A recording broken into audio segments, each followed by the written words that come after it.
High friends, welcome back to my channel Kaniz recipe.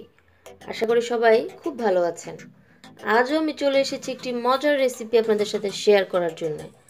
আজ আমি আপনাদের করে দেখাবো খুব সহজভাবে অল্প সময়ে ছানা দিয়ে কিভাবে মিষ্টি বানানো যায়। তো আমি এর জন্য অলরেডি এখানে 1 লিটার দুধকে ছানা বানিয়ে নিয়েছি। এখানে দেখতেই পাচ্ছেন ছানাটা আমি ছেঁকে একদম পানিটা শুকিয়ে ড্রাই করে নিয়েছি, পানিটা ঝরিয়ে নিয়েছি। আর নিয়েছি এখানে 1 টিস্পুন চিনি আর 2 টিস্পুন সুজি। আমি ফার্স্টে এই তিনটি উপকরণকে একটু ভালোভাবে মেখে ময়ান করে নিব।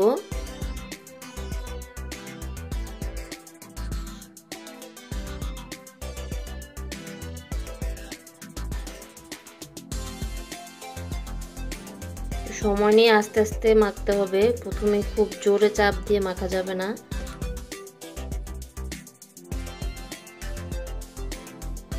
আলতো হাতে চিনি, সুজি এবং ছানাগুলোকে মাখিয়ে নিতে হবে, তারপর আস্তে আস্তে প্রেস করতে হবে।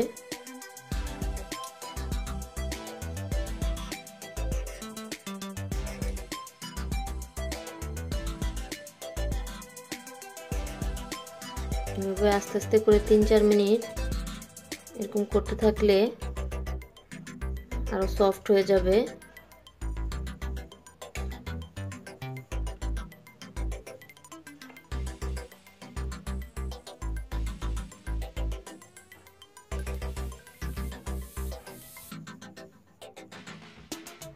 টোটাল 5 মিনিট আমি এটিকে হাতে ময়ান করলাম।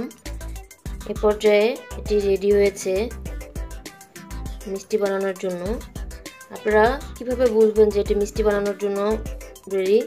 তখন অল্প একটু খামির হাতে নিয়ে আলতো হাতে 2 হাত দিয়ে গোল করে, গোল শেপ বা লম্বা শেপ, যে কোনো শেপ দিয়ে দেখবেন। যখন দেখবেন উপরটা একদম প্লেন, সেই পর্যায়ে বুঝতে পারবেন যে মিষ্টি বানানোর জন্য ডোটি রেডি। আমি এখন এক এক করে মিষ্টিগুলো বানিয়ে নিচ্ছি। আপনারা আপনাদের সাইজ পছন্দ অনুযায়ী যে কোনো সাইজ দিতে পারেন। এটা আবার যেহেতু একটু ফুলবে, তাই আমি এতটুকু করে খামির নিয়ে আলতো হাতে গোল করে নিচ্ছি।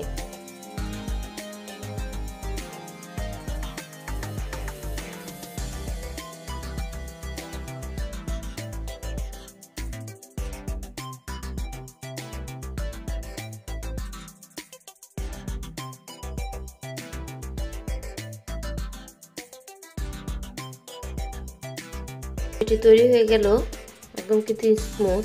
দেখতে পাচ্ছেন কিনা ভিউয়ার্স? দুটি মিষ্টি তৈরি করলাম। এভাবে করে আমি সবগুলো মিষ্টি তৈরি করে নেব। আপনাদের সুবিধার্থে আমি আরেকটি দেখিয়ে দিচ্ছি।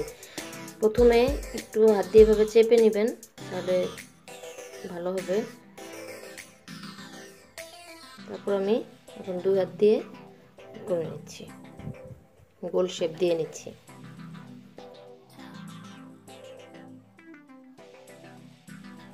দেখুন, আমি কিন্তু হাতে এক্সট্রা কোনো তেল বা ঘি কিছু ইউজ করিনি, দুধ থেকেই বের হয়েছে। কারণ ফুল ক্রিম মিল্ক না হলে তা দিয়ে আপনার ভালোভাবে আমাদের ছানাটাও তৈরি হয় না এবং মিষ্টিও ভালো হয় না। এই যে আরেকটি তৈরি হয়ে গেল। এভাবে করে আমি বাকি সবগুলো তৈরি করে নিচ্ছি।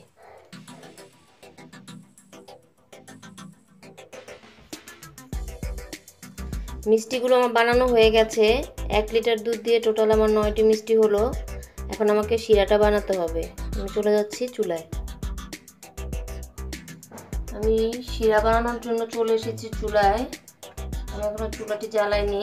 আমি এখানে টোটাল 1 কাপের থেকে সামান্য একটু কম চিনি দিলাম, কারণ আমি মিষ্টিটা একটু কম। ছানার মিষ্টির শিরাটা একটু পাতলা হয়, তাই 1 কাপ চিনির সাথে আপনারা 2 কাপ পানি দিবেন। আমি পানিটা দিয়ে দিলাম। এখন আমি চুলাটা অন করে দিব।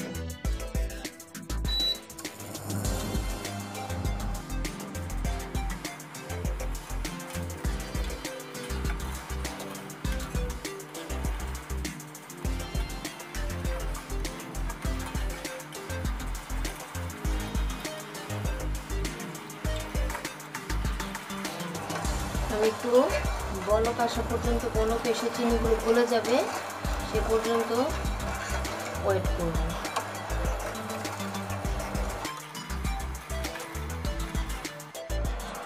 বলক চলে এসেছে, চিনিগুলো গলে গেছে। এই পর্যায়ে চুলার ফ্লেমটা আমি কমিয়ে দিচ্ছি। বলক উঠা অবস্থায় কখনোই মিষ্টিগুলো আপনারা শিরার মধ্যে দিবেন না, তাহলে দেখা যায় মিষ্টিগুলো ফেটে যাবে। চুলার বলকটা একটু কমিয়ে নিলাম আমি, চুলার আঁচটা কমিয়ে। এখন আমি মিষ্টিগুলো একে একে দিয়ে দিব।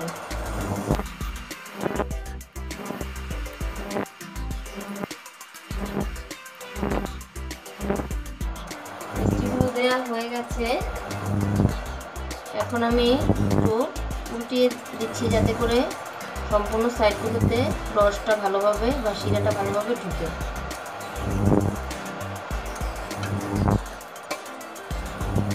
এখন আমি চুলার ফ্লেমটা একটু বাড়িয়ে দিব।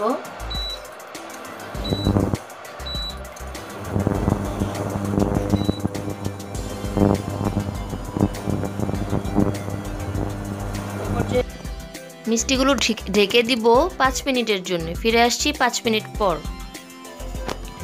ফিরে এলাম 5 মিনিট পর। মিষ্টিগুলো আমার প্রায় হয়ে গেছে।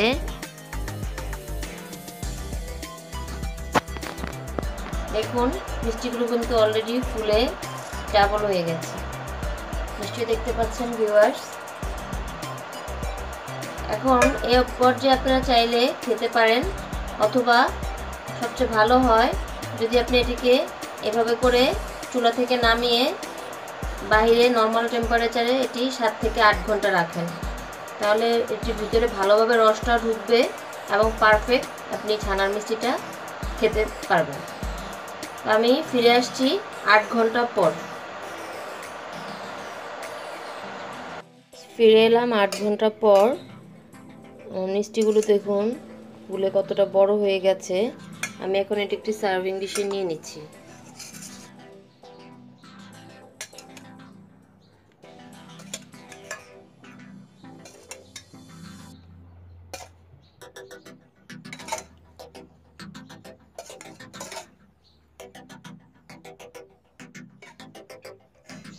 সার্ভিং ডিশে নেওয়া হয়ে গেছে। দেখুন কতটা ইয়াম্মি লাগছে এবং কতটা রসালো হয়েছে। চাপ দিলে কিন্তু নরম তুলতুলে একটা ভাব চলে এসছে। এই ছিল আমার আজকের রেসিপি। আশা করি আপনাদের ভালো লেগেছে। ভালো লাগলে আমার চ্যানেলটি সাবস্ক্রাইব করতে ভুলবেন না এবং বন্ধুদের সাথে বেশি বেশি শেয়ার করবেন। সবাই ভালো থাকবেন। আল্লাহ হাফেজ।